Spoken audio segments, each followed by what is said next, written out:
നമസ്കാരം, എൻ്റെ പേര് അനന്യ. ഞാനിവിടെ പറയാൻ പോകുന്നത് ഒരു അമ്മൂമ്മ കഥയാണ്. ഉണ്ടനും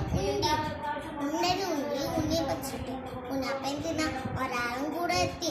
ആരാണെന്ന് അറിയാമോ? പുള്ളിയച്ചൻ. അയ്യോ, പുള്ളിയച്ചൻ ഉണ്ണപ്പൻ തിന്നോ?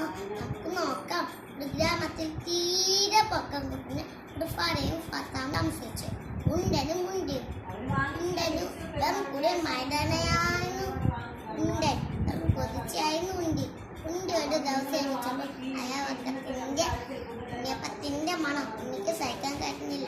ഈശ്വര, കൊതി നോക്കിയിരുന്നാണല്ലോ പിടിയ. അവർ ചുട്ടോട്ടെ, നമുക്ക് ചുട്ട് കഴിഞ്ഞാൽ വീട്ടിലോട്ട് എത്താം. രണ്ടെണ്ണം തരാൻ പറ്റില്ല. ഈശ്വര, 2 ഉണ്ണിയപ്പമാ ആർക്കണം? അങ്ങനെ എത്താൻ പറ്റില്ലല്ലോ. നമുക്ക് ഉണ്ണിയപ്പം ഉണ്ടാക്കാൻ അറിയാമല്ലോ. എന്റെ വീട്ടിൽ നിന്ന് ഞാൻ സാധനങ്ങളെ എടുത്തോണ്ട് വരാം.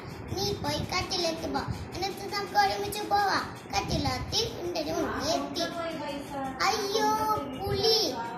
പേടിക്കാതെ, നിങ്ങൾ പറഞ്ഞോ ഞാൻ കേട്ടു. ഞാൻ വിറവ് പിടിച്ചുതരാം. എനിക്ക് 10 ഉണ്ണിയപ്പം വേണം. എന്താ മറ്റേ മക്കളില്ലാതെ ഉണ്ണി സമ്മതിച്ചു. വീട്ടിലോട്ട് എത്തി. പറഞ്ഞ ഉണ്ണിയപ്പം 10 പുള്ളിക്ക്. പിന്നെ നമുക്കൊന്നല്ലോ 3 നിനക്ക് 3 എനിക്ക് 3 നേരം സന്ധ്യ. പുലി വരുമ്പോഴാ പേടിക്കാതെ നമ്മൾ ഓടിക്കും. ഇവിടെ ആരില്ലേ? എന്റെ ഉണ്ണിയപ്പം തട്ടിൽ പഴത്ത് ഒളിച്ചിരിക്കും. ഞാനിപ്പം കാണിച്ചത്. അയ്യോ, എനിക്ക് വെള്ളം വേണ്ടേ? അയ്യോ, പാമ്പ്! എടിയേ, നമ്മുടെ വിദ്യ മടിച്ചു.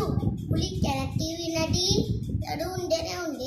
കിണറ്റിൽ കരയിൽ ഒളിച്ചിരുന്ന് എണ്ണയിൽ തട്ടി ഉണ്ണി തലയ്ക്ക് വീണു. എന്റെ ഗുണപാത എന്തെന്ന് അറിയാമോ? താമസക്കുടിയിൽ തന്നെ വീണു. നന്ദി.